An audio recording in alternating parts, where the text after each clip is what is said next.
मुझे तो लगता है कि इसके लॉन्ग टर्म इम्प्लीकेशंस हैं। एक तो ये दो वेस्ट एशिया के दो बड़े मुल्क हैं, नेबरिंग कंट्रीज हैं, और इस्लामिक नेशंस हैं।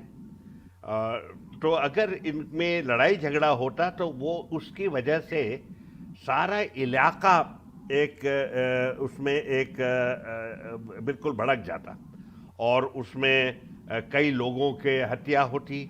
जो सारे वहाँ पे इकोनॉमिक अचीवमेंट्स हैं और जो एनर्जी फैसिलिटीज़ हैं वो सब ख़त्म हो जाते।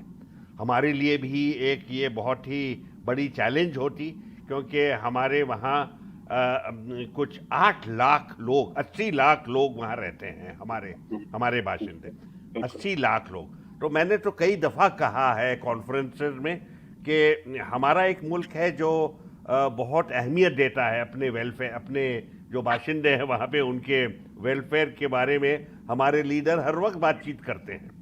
लेकिन हमको तो इस पे चौकन्ना होना चाहिए कि हमारे लोग पहले ही दिन लड़ाई के पहले ही दिन कई हजार लोग मारे जाते, तो हमारे लिए भी एक बहुत ही बड़ी एक चैलेंज है। तो ये जो इनिशिएटिव हुआ है, इससे जो रीजनल तनाव था वो अब घट जाएगा। मैं जी। नहीं कहता कि उसमें ओवरनाइट रेजोल्यूशन होगा और पीस एग्रीमेंट हो जाएगी वगैरह। इट हैज उसमें उनको बहुत दूर जाना है, दोनों देशों को बहुत दूर जाना है। जो उनके डिफरेंसेस हैं उस वो अब कई साल हो चुके हैं, कई उसमें एक डेप्थ आ गई है।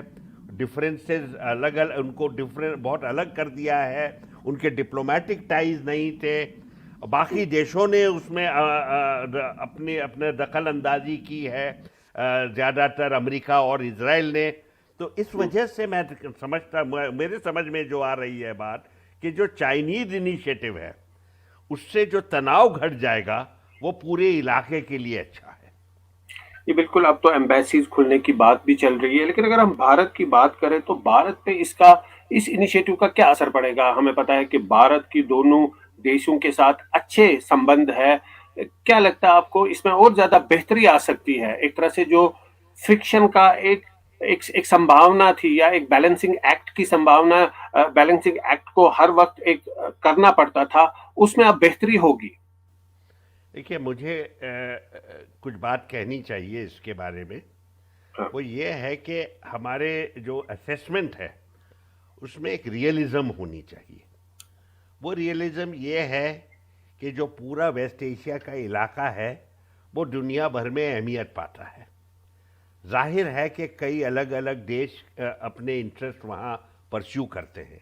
इंडिया इंडिया की पोजीशन बहुत अच्छी है। हमारा इस इलाके के साथ 5,000 साल से हमारे ताल्लुकात रहे हैं और हमारे लोगों के बीच आना जाना रहा है। हमारे मुकाबले में तो चीन बिल्कुल एक नया पैसेंजर है, हम्म। बिल्कुल पिछले 10, 15, 20 साल में वहाँ पहुँचे हैं। हम 5,000 साल से वहाँ हैं। लेकिन ये भी हमको मानना चाहिए कि हमारा जो वहाँ प्रेजेंस है वो एक एक्सक्लूसिव प्रेजेंस नहीं हो सकता। वहाँ अमरीकी फ़ौज है, बाकी दुनिया भर के जो कमर्शियल एंटिटीज़ हैं उनकी प्रेजेंस है, Japan, Korea, France, Germany etcetera. चीन की वहाँ एक बहुत